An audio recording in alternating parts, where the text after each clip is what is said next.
This is Oral Rehab Lecture 4, Part 3, concluding our treatment of speech acoustics and the audiogram. On this very first audiogram, I'm just simply wanting to make one point, really, which is to say that we can envision speech, and when we envision speech in a speech spectrum, it's usually in a range, generally in this position on the audiogram. This is indicating, suggesting to us that this is the range of conversational speech. So we can obviously make speech louder than that, we could make speech softer than that, but this range, when they indicate it sort of in this decibel range on the audiogram, usually is suggestive that we mean this to be conversational speech, or what is typically typical speech for someone to be able to have to hear and process. This slide makes just the other general point that as your degree of loss would advance, you have less access to conversational speech. You can't hear it. All right, so what we want to do, though, in our treatment of this is to be able to put our own speech overlay, our own speech banana on an audiogram, and that'll help us to interpret what sounds are available to that particular person with that audiometric pattern. Things that we have to kind of understand in going into this process is that we have to understand the general classes of sounds, vowels and consonants we talked about. But more importantly, we have to have a sense of the spectral characteristics. Now, spectral, every time we see that, means frequency.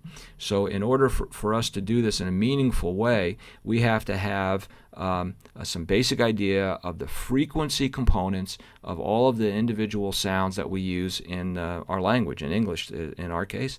In my case anyway, most of you too, I'm sure.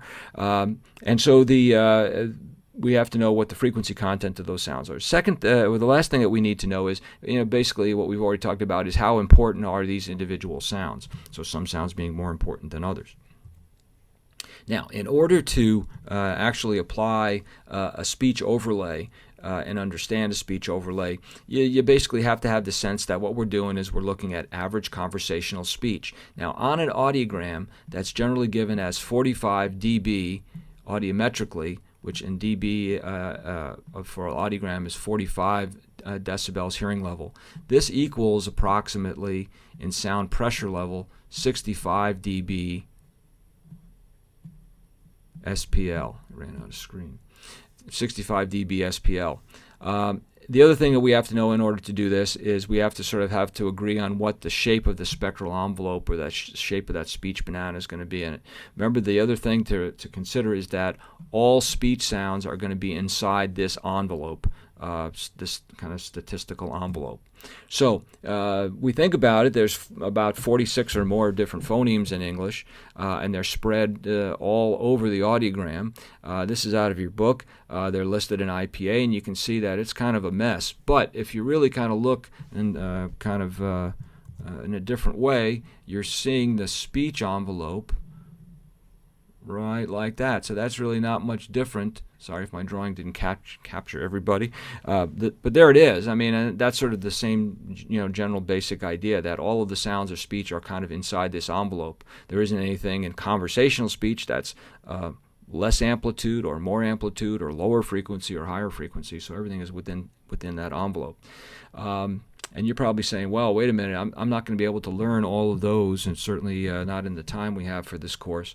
And I say, okay, yeah, you're right. But if you plan a career in which you're going to be doing a lot of work with children with hearing impairment, particularly those of you wearing hearing aids or cochlear implants, you really sort of need to know the frequency content of all of those individual sounds. You just sort of do. But for our purposes now, we're going to look at just only a few of them that is going to help us to sort of understand where the rest of them may be. The 6 sounds that we're going to look at are classically known as the 6 Ling sounds, because Daniel Ling, very famous deaf educator, was the person that sort of came up with this as the idea. And sort of how they're pronounced would be a, u, e, s, sh, and These are the 6 Ling sounds. The reason that Ling kind of picked these 6 sounds is because they represented sort of extreme acoustic perspectives in that speech spectrum. So we'll see that in a second. These are very useful, are generally useful if you're working with children with a hearing aid or children with cochlear implants, to be able to see whether they can detect and discriminate these individual sounds. Discrimination just simply is it the same or different. But can they detect the sounds? Can they have tell you it's the same or different? And you can also use this to check the distance at which these two tasks of detection and discrimination are that the child is capable with. So you can use this to check their hearing aid or cochlear implant. You can use it to check to see on their function with their hearing aid or cochlear implant and at what distance. Some sounds might be completely audible at 6 feet, but not at 12. So that would mean that you'd have to kind of get closer to the child to do that particular work. We talked about extrema. Basically, the three vowels are coming from the three vowels, or coming from the vowel quadrilateral you might have seen in other courses. And so there's four corners of the vowel quadrilateral. And Ling basically chose this one, and this one. This is oo, this is E in IPA, and this is ah. And the notion is, in the acoustic space, because this is frequency of the F2 going, the frequency of one part of the vowel here, here's the frequency of the other part of the vowel here, all of the energy of the vowels of these three, all of the other vowels kind of exist in between those. So if you can get these three, then you're going to have the ability to access really all of the other vowels that are in between those from a frequency and amplitude perspective. We think about what you need to know in order to be able to understand vowels. It's based on their frequency content. Vowels are composed of chunks of frequency called formants. And vowels may have as up to many as 5 formants. However, you only need, in order to understand a vowel, to be able to get the F1 and F2. So F1 is always the lowest frequency formant in a vowel. In looking at the three Ling vowels shown here by the arrows, and this is a table out of your book, by the way, figure 4.4, we see that oo, the sound oo, has two main frequency components. One chunk of energy at 300 hertz, another chunk of energy at 870 hertz, as these classic researchers Peterson and Barney demonstrated way back when. The E vowel has a similar low frequency F1 but has a much higher F2. The ah is somewhere in between.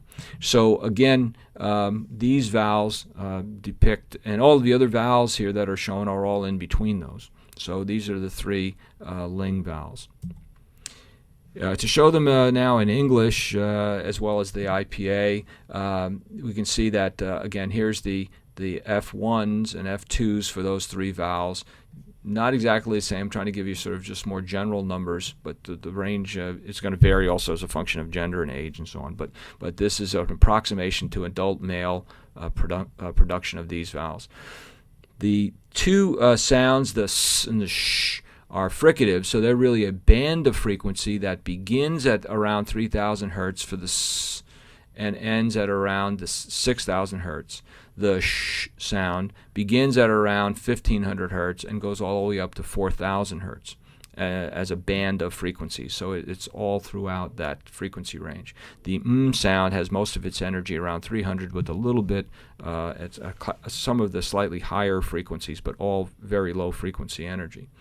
So if we look now at an audiogram and just simply place on the audiogram a sort of an elliptical envelope, we can position the 6 Ling sounds based on their general frequency component, and not shown on the previous slide but shown here, their relative amplitudes. The F1s of every vowel is always the greater amplitude, and so we can see that here's the greater amplitude of oo versus its first formant versus its second.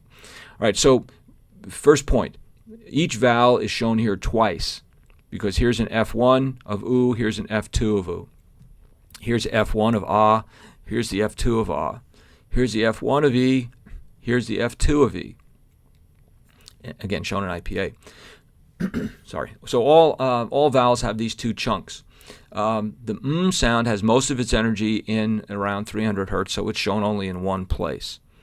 The fricative sounds, the s and the sh, are a band showing energy from approximately 3,000 to 6 for the s and approximately 1,500 to 4,000 for the sh. So that's where these sounds typically are. Notice that the sh sound is of greater intensity than is the s sound. Notice of all of these, the s sound is the highest frequency and the weakest sound, and that the oo and the e have a low frequency chunk of energy, as does the ah. When we move in here to a couple of example slides, I wanted to show you now what happens if you can hear all of the different, if your hearing is in this range as I'm showing you now, normal hearing, then you should be able to hear and detect everything that's existing here. So this would be somebody that would be able to hear, would be able to detect and discriminate all of those individual sounds because you have access to all of that energy.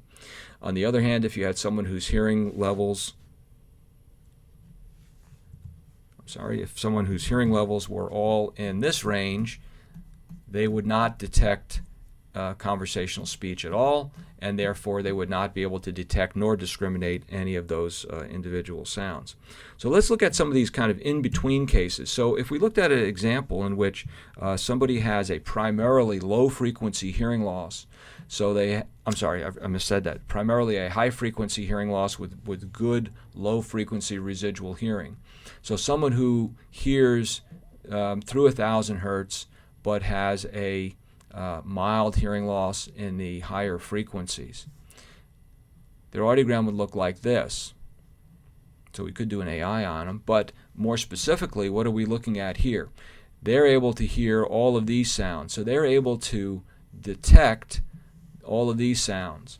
And so what this means is that, with one exception, they're able to detect and correctly discriminate the oo because they have access to everything you need to know to be able to capture the oo. They would be able to hear and discriminate the ah because they've got everything you need to get the ah. They would be able to hear and discriminate the sound from any of these others because they have everything they need to know for the Now here's the problem.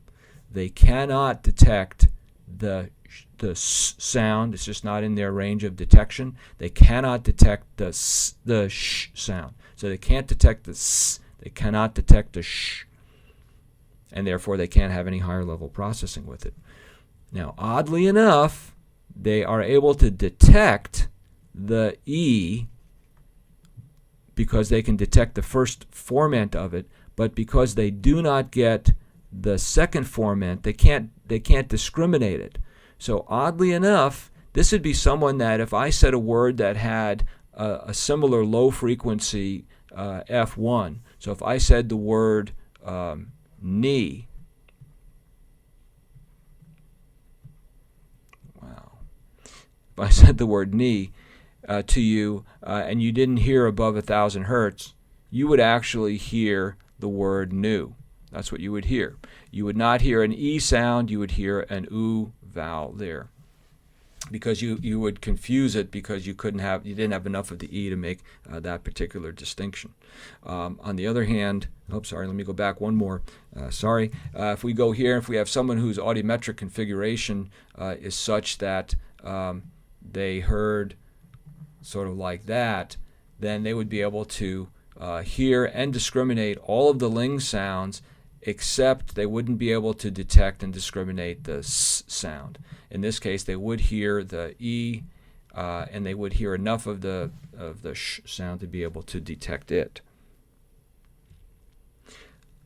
The last couple of slides here are just sort of example audiograms that you might see in the literature, different places, to kind of show you the same basic concept. The idea of displaying speech sounds on the audiogram is a very good one.